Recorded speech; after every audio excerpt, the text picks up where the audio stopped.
So another modern culvert, dropping down in elevation. Oh, we need to stop. We need to stop. And just to think, a few short years ago, I was afraid to cross this abandoned train bridge. But today, we're actually riding across it. I never imagined this happening. At one time, this was the ERIE Railroad, and the line became abandoned in the 1980s. But with the recent completion of a bridge project, this former line is now a public rail trail, and we're going to see what it has to offer. So if you're ready, just come along with me. We are starting off here at the trailhead for the North Pocono Trail. This is a brand new trail. It's only been open for a short period of time, and it's a 3.5 mile trail in one direction. We're going to ride it the entire way. I know where it's going to bring us to, but we'll see maybe what discoveries we find along the way as well. How you doing? Now, as we learned in the past, the ERIE Railroad did start way back in 1832. It was under a different name, and over the decades through various mergers, it finally became the ERIE Railroad in 1895 and operated as that until 1960, where it merged with DL&W, Delaware, Lackawanna, and Western to form the ERIE Lackawanna. From there, it operated as that until 1976, where Conrail took over, and Conrail was the last railroad to operate on these lines up until the early 1980s. But I never covered this particular section here. I have a 5-part series on the ERIE, but this particular line I never covered because by the time I was going to, construction started under the 380 bridges, and this area became off limits for several years. Well, that project is nearly complete, and that project also formed this trail, and this trail is going to bring us to a former abandoned bridge that I documented for the first time back in 2019. But today I believe we're able to cross it. I turned around real quick because as I was talking, I rode past this fenced area and looked off to the sides, and I saw looked like a washout area, and it's nothing more than just a modern day culvert made out of concrete. It is newly poured, probably created specifically for this trail. So I mean, although we could go in there, there's not really any need to. It's only about 10 feet long, but it's just for runoff coming down the hillside here. Goes underneath the rail trail, former ERIE, and then it dumps out on the other side in a wetlands area, but there is an encased pipe there. Not sure what that's for. It doesn't even look like it's cast iron either. So maybe we'll see that later on. Actually, we may see that later on because I know there's a pipe that goes overhead of the rail line or the trail. I remember from back in the early days when I documented this area back in 2019, 2020. So as long as they didn't remove that, we may see it again, but that might not be the same pipe. But I do know there is a pipe we're going to go underneath, closer to the ending point of this trail. It is a bit windy out today, so try not to mind the wind noises. But this is Interstate 84. We're going to be going directly underneath it, and then I know for a good stretch of time we're going to be paralleling Route 435. Here's another culvert there off to our left. And down there, further to the left, I believe is the Lackawanna River, if I'm not mistaken. I am mistaken. That is Roaring Brook. That's the same water that feeds the number 7 reservoir that I've been documenting twice a year, which I'm due to document later this month. So this is the water. Oh, look at the pipe there. This is the, oh, look at all the piping down there. What the heck? This is the same water that feeds that reservoir, but there is piping all over the place. There's a piece standing up, a piece laying in the water, a big piece laying diagonally, and another piece over here to the left. So apparently that pipe that we saw most likely was part of this, but it doesn't look like it's any more connected anymore, I should say. They just kind of left it there, and now it's making a blockage with high waters. And on the other side of the water, there is active railroad tracks. That is modern day Delaware Lackawanna. I can also tell you we're going at a downward slope. I'm able to coast pretty much without pedaling or anything like that. So the way back, you will be going uphill, and you'll definitely feel it then.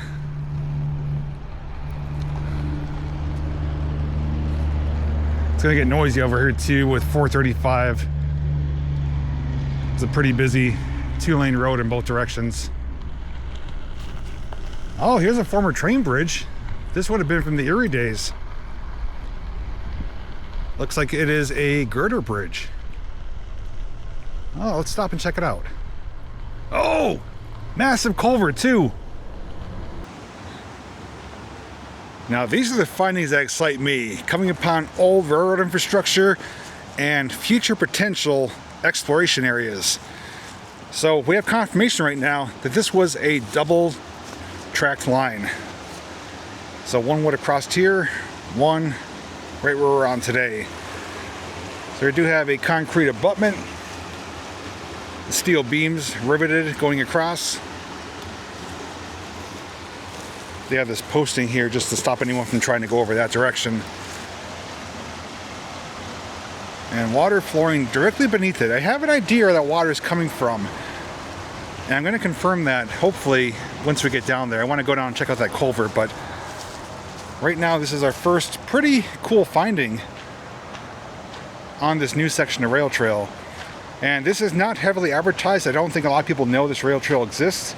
Although it has been talked about for years that when they were doing the 380 bridge project, they were going to form a rail trail.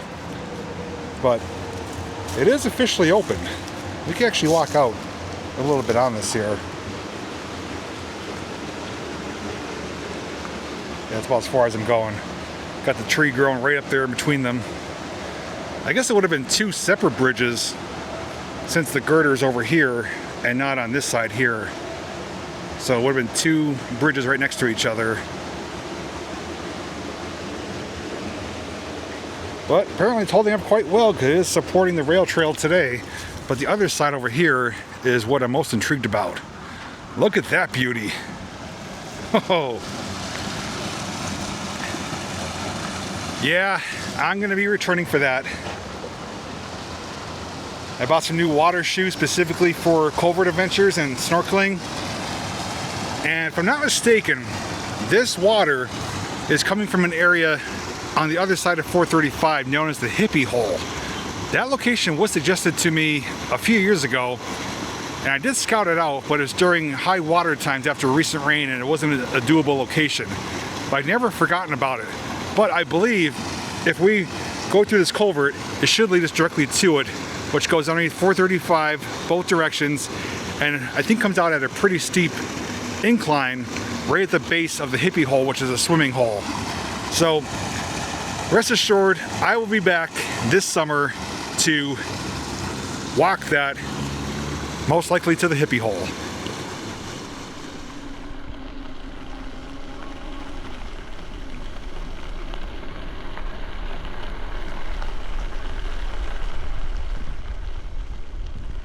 According to my bike, we went 1 mile so far, even though we did turn around at one point to check out that culvert. So it's gonna be off slightly, but for the most part, pretty on par. I'm gonna try not to do a lot of backtracking if we don't have to. So I am keeping my head on a swivel, looking around.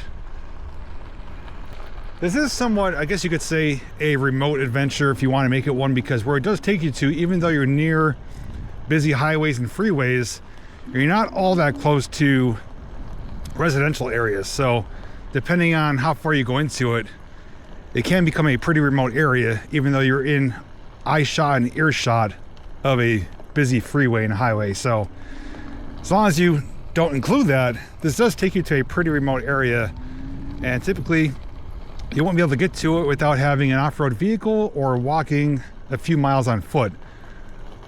But I don't know how close we're gonna be able to get though, because even though the project is nearly completed, it is still an active work site above the road surface. I don't know what it's gonna be like beneath the surface, underneath the bridges. So we'll find out when we get there. I'm not really too concerned about that, but I do know that the bridge we're going to has been altered to make it part of the rail trail. And once we do arrive there, I have some footage I'm going to show you from 2019, 2020 of how the bridge used to look and why I was afraid to cross it. And well, you'll see the huge difference they made over a number of years.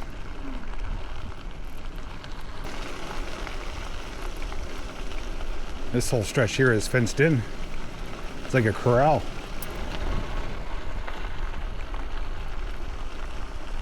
How you doing? And like I said, we are for the most part coasting. I'm pedaling off and on, but it is a nice gentle slope downwards. But I did see some people pushing their bikes back upwards because even though it's not a steep grade, this surface material, which is like this crushed gravel and fine crushed stone, it's not the smoothest surface to ride on. It does give you some resistance, but e-bike won't be a problem for us.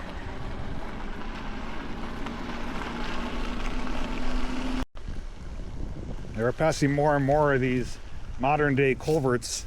I'm wondering if they wore old culverts back in the day. That's a big corrugated pipe. Easily walk right through that. And when I return to do that other culvert, maybe we will check out some of these, but there's nothing exciting about them though. These ones don't fascinate me as much as the old ones, whether they're concrete or stone or brick. Even though I do enjoy culverts, this is practically brand new. But makes me wonder, did they take out an old culvert and replace it with that? And all these runoffs going through the culverts do flow into Roaring Brook. And we're going the same direction as Roaring Brook.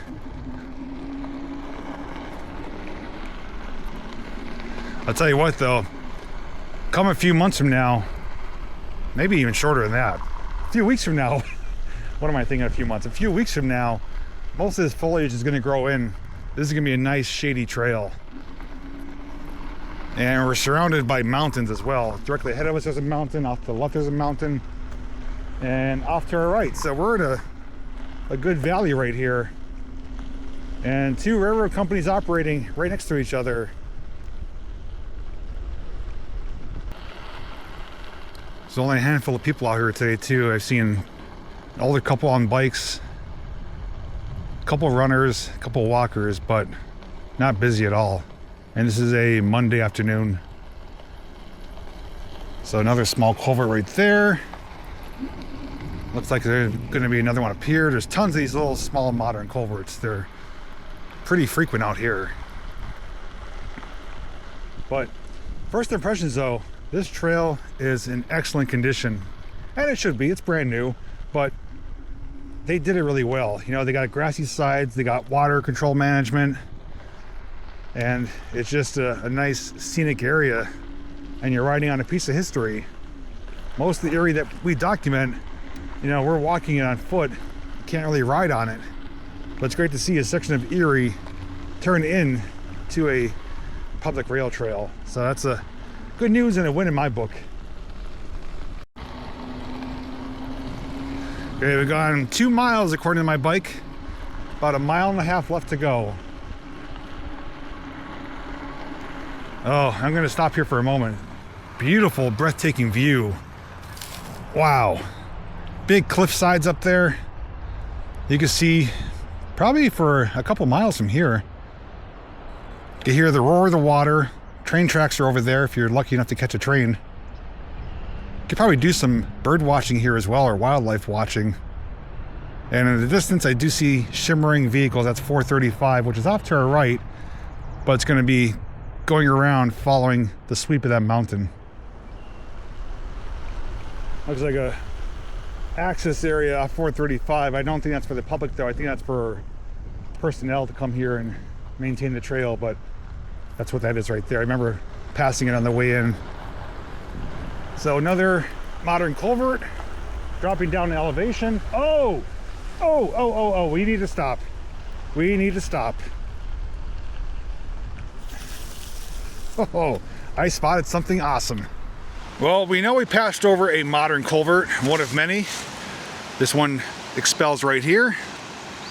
But the water leading into this is coming from something else. And I see 2 dark holes. Those are 2 older culverts, one of which I don't even think is a culvert. I think it's a manway to go underneath the road. Let's get up there and check them out. We definitely have a culvert adventure coming soon. The big one that we found, and this one right here, which is dated, wait, I need to get closer. I don't know if it's 18 or 1900. Yep, 1939 right there. Beautiful stone culvert, and Route 435 is going right above it. I'm not prepared to go through water today, but I'm going to include this. I am going to include this in my return when we cover that bigger, deeper culvert that we first stumbled upon. So this one will be included with that day, but just check out the flowing water coming through it. Absolutely stunning.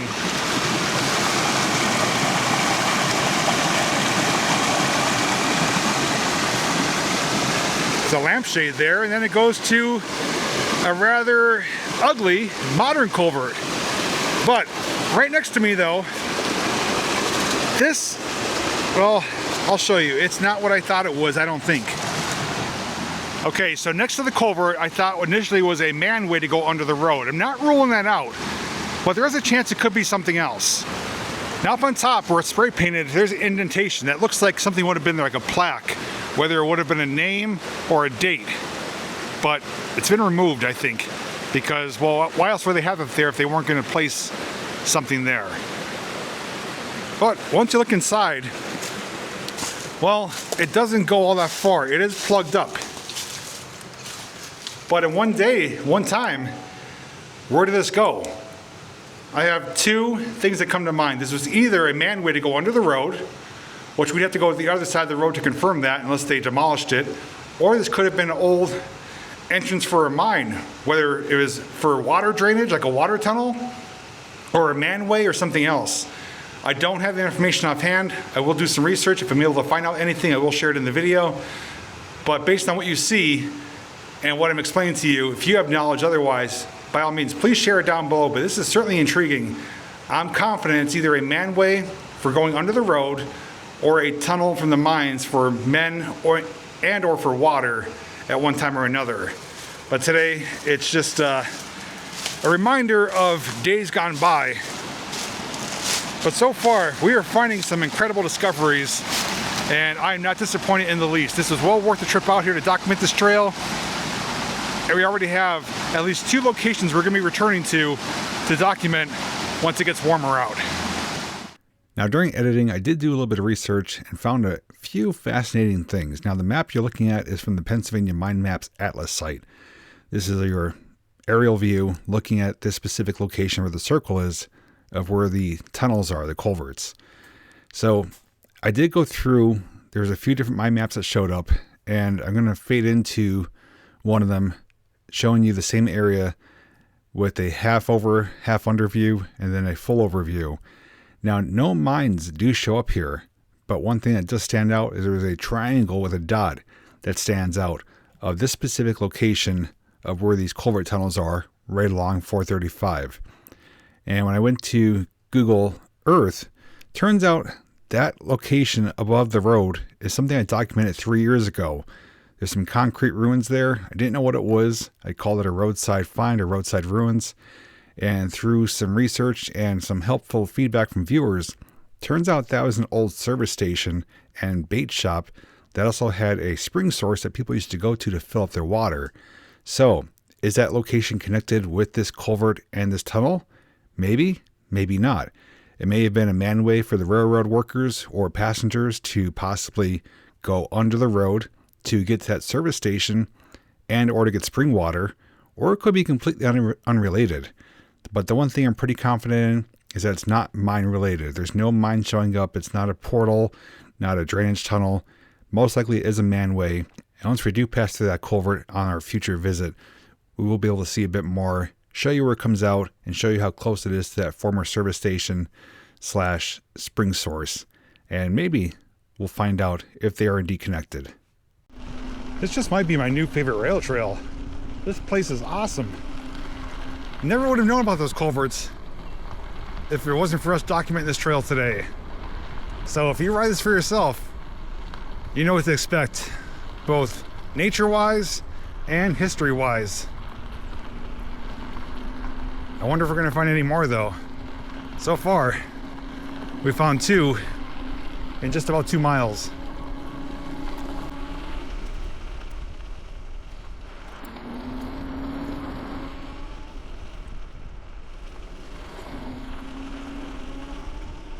Got 1 mile left. We're at 2.6 miles. Well, it would be 2.5 since I did do that turnaround earlier. So 1 mile left. Hear a lot of birds tweeting too. And in case you're curious about weather, it is obviously breezy, windy at some points. I'd say comfortable humidity. I'm sweating a little bit, but not bad. And it's in right around 70 degrees, a high of about 72. And the temperature and the weather in Pennsylvania and other areas still can't make up its mind, because tomorrow it's supposed to be 80 for the high, and then Wednesday 56 for the high. It is really chaotic with weather, especially here in May. Usually by now it's trending upwards and it's still all over the place. So I'm forced to choose wisely on what I'm going to film, what I'm going to document based on the weather. Aside from the road though, off to our right, 435, we are getting pretty remote now. There's no civilization near us. So far this trail has been fantastic, and we have just under a mile to go, but we may be able to explore a little bit further once we do arrive down at the termination point, depending on how construction is. We'll find out. But before we continue though, I do want to talk about today's mode of transportation, because it's very unique. It's unlike anything I've ever had the chance to review before, because basically this is a power station on wheels. Well, I'll explain. If you don't want to watch this portion of the video, just go to the timestamp on the screen to continue with today's adventure. But right now we're going to talk about the Walkie H7 Ultra, better known as a power station on wheels. Now before we demonstrate the power station features, let's talk about the bike specs itself. So the battery itself is a 48 volt 55 amp hour battery. It powers a rear hub 2000 watt motor that does peak out at 4000 watts. It's a geared hub motor, pretty torquey, gets up to speed pretty quick. Weighs in at 130 pounds, it has a 400 pound payload capacity. Stopping power is hydraulic disc brakes, does ride on 20 by 4 inch wide fat tires, has an estimated range of 130 miles. Realistically, most people should see between 70 to 90 miles. That depends on the rider's size, the terrain, and how much you're pedaling. Speaking of pedaling, this does have a torque sensor, which I'm happy to see, and makes the riding experience so much better. So torque sensor on this bike, love that. Estimated top speed is 37 miles per hour, and I can confirm it does indeed get up that. I got to 36. Someone lighter could definitely get to 37. And it has a lot of other great features beyond that. So let me bring you on over. We'll take a closer look at it. I do want to mention, I do have some accessories on here. I do have a cup holder and a phone mount and my own personal mirror. But this bike does come with mirrors. I opted not to use them because I'm not a fan of those style mirrors, but it does come with the mirrors, and it does come with that rear cargo case, which is great. So you can carry some accessories in there, some tools, the little mini pump that I reviewed, some snacks and drinks. And if you don't want to have that on there, there is a rear seat. So you could potentially carry a small passenger on here, although there's no rear pegs. But you could also remove that and just put your traditional saddlebags or a milk crate on there if you want to as well. So on the left-hand side, we do have our control module. And the one thing I could point out, you can see the cable. This has a built-in USB port. So this company finally listened, included a USB port to charge your phone while you're riding. So we have plus and minus for your pedal assist, dedicated headlight button, info button, and your power button. In the middle here is your display screen. Right hand side is your 7-speed Shimano gear system, half twist throttle, and your dedicated electronic horn. So to power it on, we're going to long press the power button. It does boot up, and actually for how bright it is today, you can see that screen pretty well. So we have our battery indicator right there, your miles per hour, your pedal assist, and right now it's in showing trip 3 miles. So if we cycle through, we have odometer, max speed, average speed, and trip. Now, if you do want to reset your trip, it doesn't do it automatically when the bike shuts off. You have to reset it manually, which is a great feature. To do that, all you do is long press the I button and the down or minus button, and that will reset your trip back to 0. So great to see that you could do that to document your journeys. Even though the bike shuts off, you can still be able to keep it going until you get to the end. Here's the horn. Here's our headlight. It's a pretty good size one. I will say it illuminates pretty good at nighttime. So in the front, we have decent cable management right here. Everything's nice and neat and tidy for the most part. So we have front fork suspension, which you can adjust the compression, and you can also lock them out if you want to. Coming down to the seat here, I give the seat, I'd say, a solid 5 out of 5. It's a nice, big, cushy seat, and beyond that, it flips up and it has little spring cushions right there, added suspension. And you also have rear suspension and front suspension, so you have full suspension on this bike included with the seat. So back here you do have your rear hub motor, 2000 watts. Again, it's pretty torquey, but the torque sensor works phenomenally. So you could set it in power assist 5, leave it in gear 7, and you could go anywhere from like 5 miles an hour all the way up to as fast as you want to go based on how hard you're pedaling. So you're not forced to keep shifting gears or changing power assist modes, which is fantastic. Now, this is where this bike really excels, because while it has, as we know, a power station built in to the battery, and this is capable of putting out up to 600 watts of power. I'm going to pull it out of there and we're going to demonstrate what it can do. So to remove the battery, first you need to unplug it. Just lays on the side right there, and there's a key on this side, so you need to unlock it. Take the key out if you want to, and the battery pulls out. This is a massive, heavy battery, and it's got a few different things going on with it. So let me set it down and we'll try out the power station function. Now, if you do want to use the power station feature, the key is required to power it on. So we're going to turn it on, and it will light up on here. Hopefully you can see that. So it shows the percentage of the battery in the top left corner, and it shows wattage in, wattage out. Also has a cooling fan on there and the time until the things are charged. So right now it's only charging on the USB ports, but if I press this button, it says AC power switch. Once I press that, that's going to turn on your 3-prong outlet, which I have a power strip hooked to it. So I have a charging brick coming off, charging the flashlight, and my charging grip for my camera. Also charging up my microphone case right there, and charging my phone. So all of that is only putting out 87 watts. And this is capable of putting out up to 600 watts. So this is hardly putting a dent into it. And this is fantastic for things that I do, going on long adventures. And ideally, it's gonna be great for someone who wants to do an overnighter. If you're gonna do a remote camping area location, you don't have to bring a separate power station. You have one with you. And the fact that it has a solar input, well, if you have solar panels, you can plug them in right there. That is for the e-bike connection right there. Type A and Type C ports right there on the back. As cool as this is, one of the greatest features is this right here. And you're probably thinking it's just an extension cord. Well, you're kind of right. Anyone who's owned an e-bike knows that in order to charge up your e-bike battery, even your scooters, you have to have the charging brick. That's required to charge it up. This doesn't require it because the charging brick is built into the battery power station. All you need is the provided plug. So if you go camping and you have an electrical connection there, you could charge up your battery at your campsite without needing the charging brick. If you go anywhere riding, even in the city, if you find a public power connection and you need to maybe top off your battery a little bit, all you need is the plug. You don't need the charging brick, and this takes up little to no room. So your charging brick is always with you. As long as you have your cord with you, you can charge this up anywhere, anytime. And after riding the bike for a few weeks, there are a couple things I do want to share with you, likes and dislikes.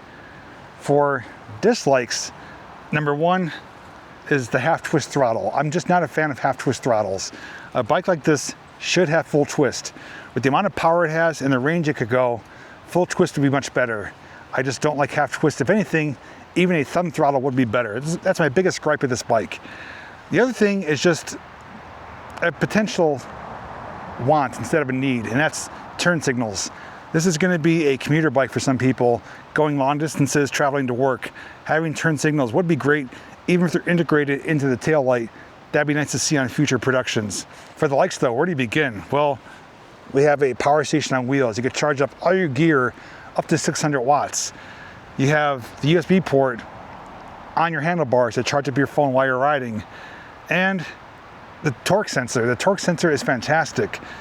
I wish more bikes had them, and this one makes not only riding more realistic, but you get a lot better workout in your legs compared to a cadence sensor. I'm not positive, but this may be one of the first of its kind though to have a power station on wheels. And although I own power stations, the fact that this is with you all the time when you're riding, you can charge up your gear on the fly, it makes life so much easier. With that being said, if you want to get more information on the latest pricing, check the provided link down below in the description.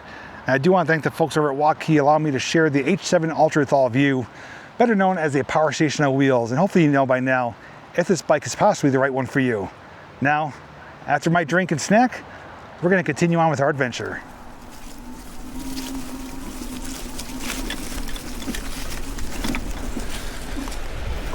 Ah, nice view down to Roaring Brook. A little bit of a waterfall right there too. And I think that is man-made. I do see some more piping down there. And they have some retention walls down there to help with erosion of the rail bed as the water's heading towards that direction. It kind of diverts it to prevent erosion.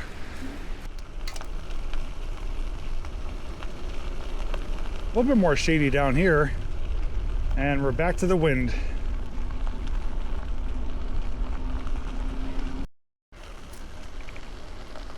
Ah, okay, I remember this area. I was down here before with RJ, and someone that we met down here was showing us this area. The pipe is right there.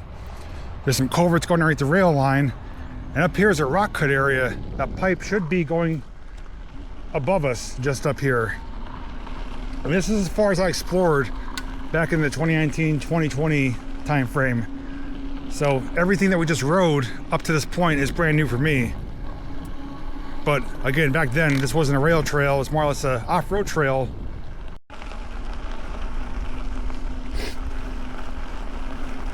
Yep, here's the rock cut. And there's the pipe. I can only speculate that that pipe is going to the number 7 reservoir.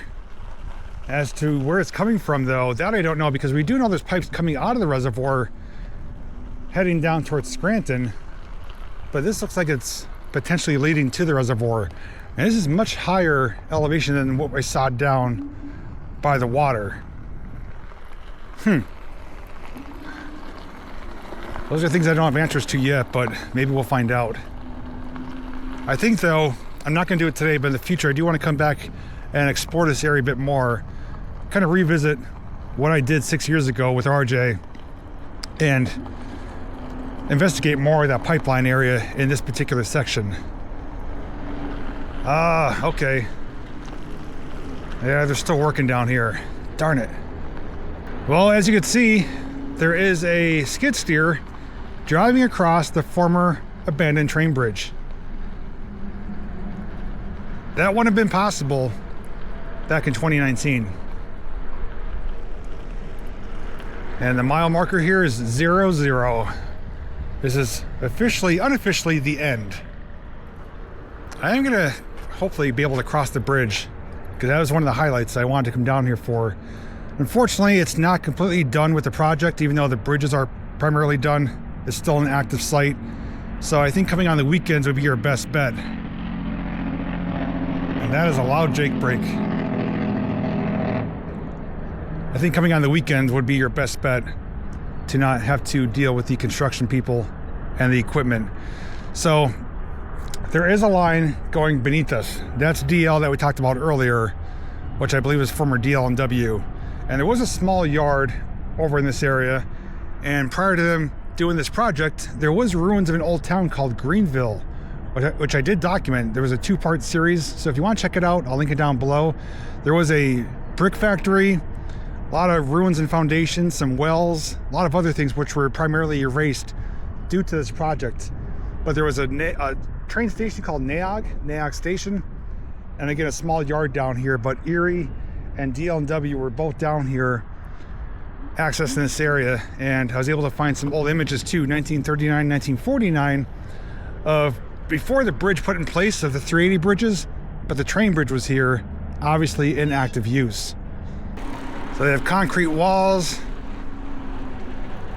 concrete decking. But it's just come a long ways. Just to think, a few years ago, I was afraid to cross this abandoned bridge on foot. And today, we're riding across it. Yeah, so they are still working further down there and also down below on the ground. I don't really want to interfere with the active construction site, but this is beneath the brand new 380 bridges here. Now, if you were to follow this, the Erie line would have continued right towards that excavator, and we know where it goes because we've walked it during my 5-part series. Eventually, it'll take you to the abandoned Jessup Viaduct that I faced my fears on going over Roaring Brook. And then over there, the line went into the landfill area. And if the line stayed straight and you didn't go over the bridge, it would continue into the Naples junkyard area where the tracks are still in place back in that direction, but there's a lot of washed out areas.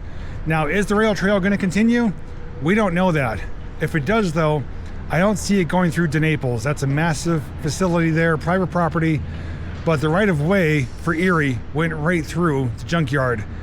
Today, they may be able to continue this line up until that point and extend this a bit more further than 3.5 miles, but today, this is about as far as we're able to go. As I make my way back across, I want to show you some footage from 2019 and 2020 to show you how this bridge looked when we discovered it and why I was unable to cross it. And then in 2020, they put some artificial decking down to make this permissible to cross for heavy equipment for the bridge project. Now that that bridge project is primarily complete, they have finished it with concrete decking, concrete walls and fencing, and it is officially, unofficially part of the rail trail system here.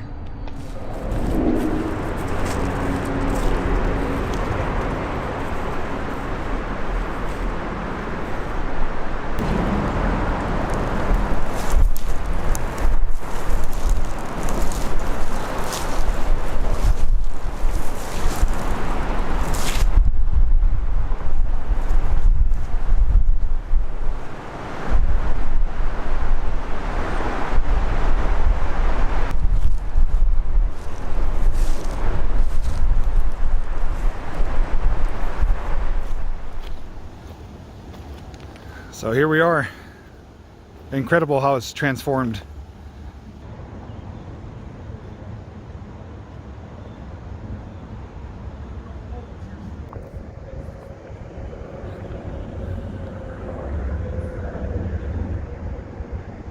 Kind of surreal, I have to say. Now, like I said, best hopeful thing is that they do utilize this as a rail trail. I think it'd be an excellent idea.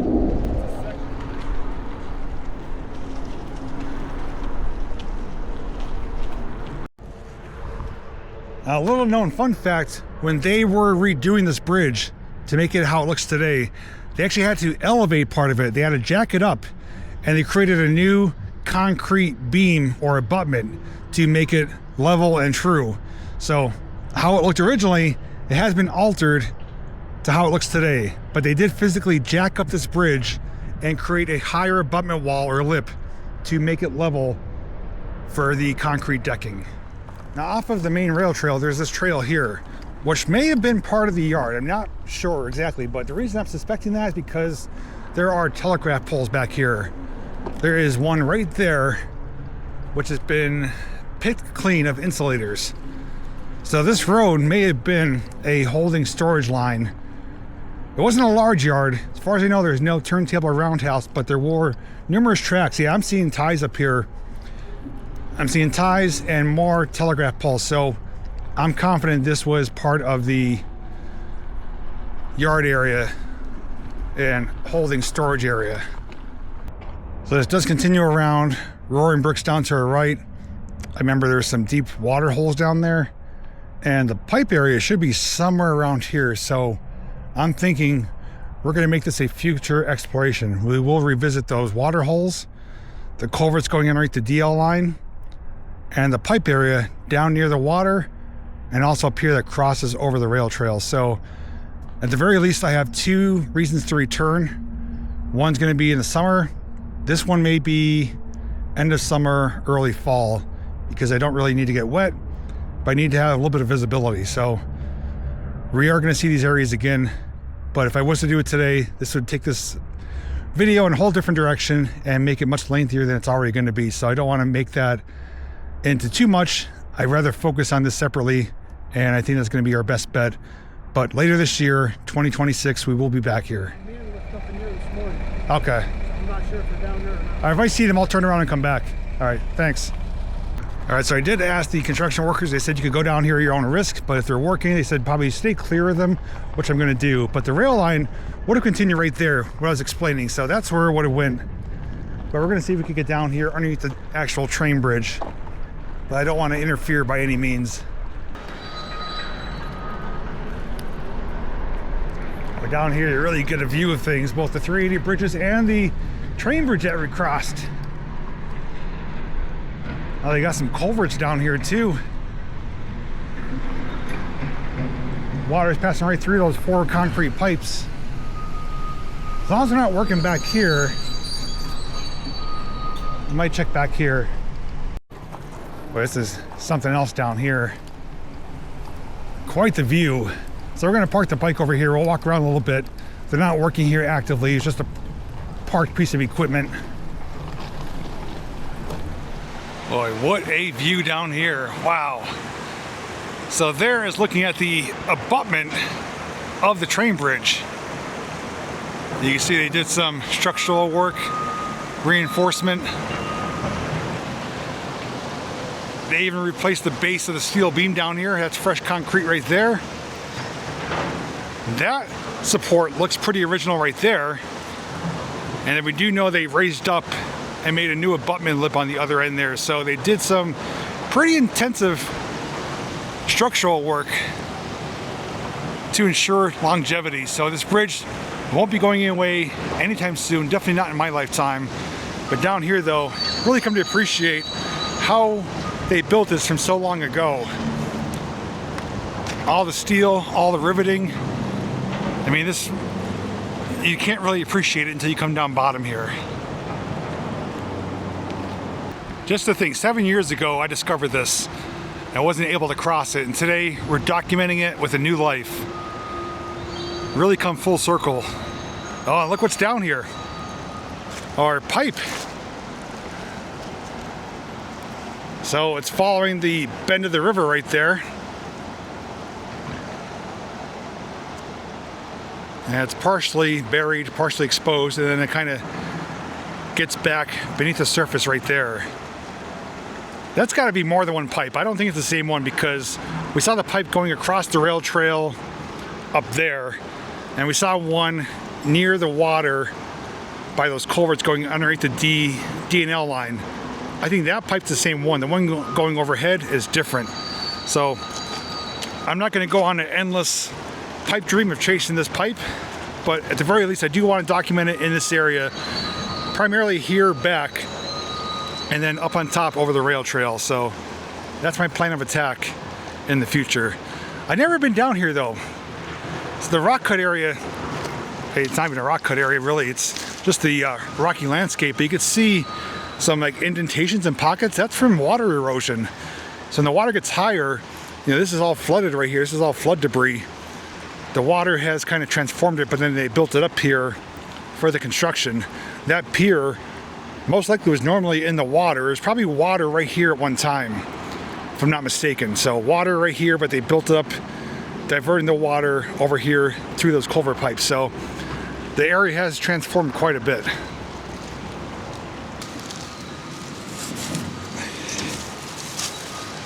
Warning, bridge construction, use extreme caution when boating in this area. I don't think they're doing any boating down here. This water is much too shallow. Okay, I just found a beautiful hidden gem created by nature. Not sure if you can hear it, but there's some rushing water behind me flowing into Roaring Brook. Want to know where it's coming from? Look at that. Holy cow. That is gorgeous. A beautiful rushing waterfall right here, coming right between the rocky landscape. Gorgeous nature's carpet, the sun shining through. Wow. And it actually looks pretty deep right here. You know what? I have an idea. I have my action camera with me and my 10-foot pole.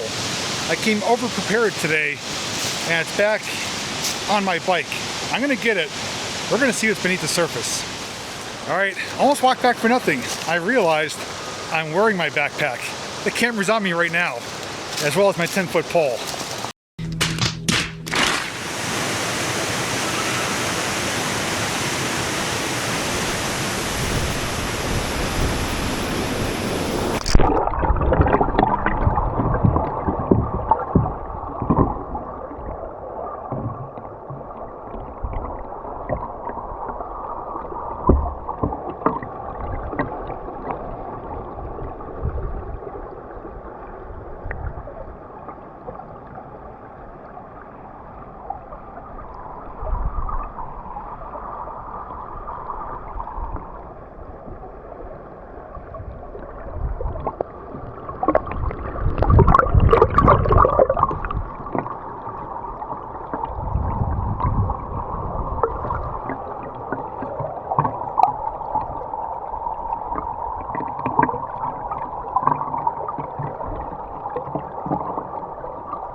Actually fairly deep. It's at least deep enough to wade in.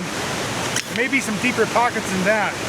Depending on the temperature and conditions when I come back later this year, we may have to physically go in that water and snorkel it. But just take that in for a minute or so. Absolutely breathtaking.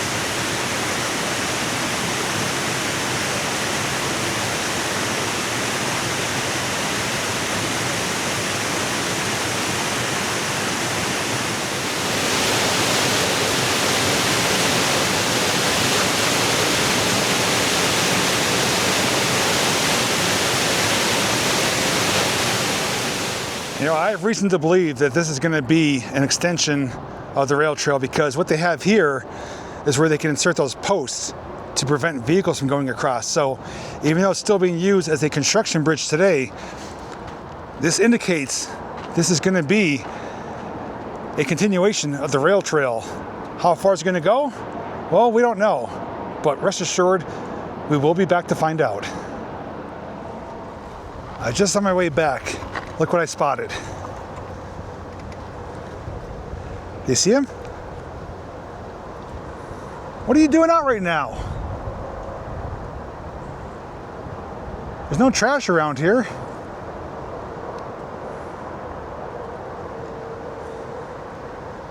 Hopefully he's not rabid.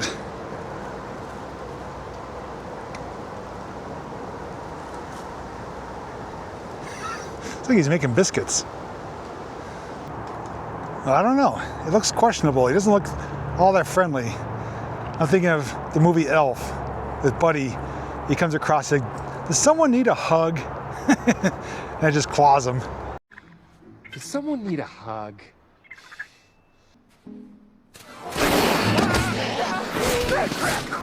Well, I don't see any foam. He's not like doing anything aggressive.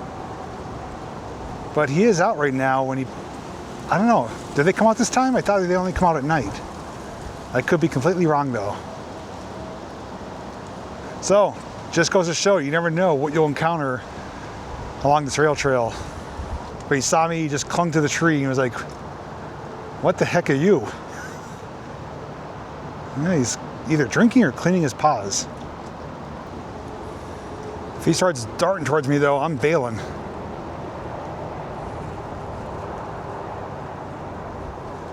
I don't know, what is he digging for? I don't know what to eat besides trash. I know they eat hot dogs from the movie Great Outdoors. I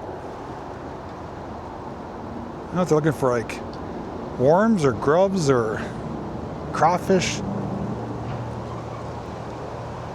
I don't know, fun little bonus discovery though. We'll call him Rocky. Rocky Raccoon. He's not afraid of me though. He's just doing his thing. All right, Rocky. I'll see you later. He was right here just before the pipe. So if you come down here, keep an eye out for him.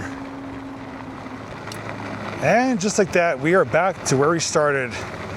Now, I didn't think of it on the way down, but on the way back, I did run the Relive app, and it documented it as 3.4 miles. So, I mean, it's pretty accurate, 3.5. And on the way back, I actually ran into some viewers who I was talking to. They were asking some questions about the trail and the bike, and I got to chat with them for a little bit, so it's nice meeting you guys. Hope you enjoyed the video and the information I was able to provide about the bike and the trail. With that being said, this right now, even though it's a short section, it's one of my new favorite sections that I plan on riding a lot more. Without a doubt, as I said before, I'm gonna be back 2 additional times. One is for those multiple culvert explorations, which will be done in 1 video. And the other is gonna be later this year for the pipeline area and culverts under the DL and W, which I have documented back in 2020 with RJ, but it's been 6 years. It's time for a revisit. Plus, like I said, we may get into snorkeling that little hidden waterfall that I had no idea existed if it wasn't for that boating sign and seeing water coming off from the side. That was a nice little bonus find there. It was great that the construction crew did allow me to go down there and safely explore at my own risk. But my advice is either come on a weekday when it's after working hours or come on a weekend when they're not working. But hopefully in a few more months, they will be completed, and hopefully they'll have maybe a trail access down there, trailhead.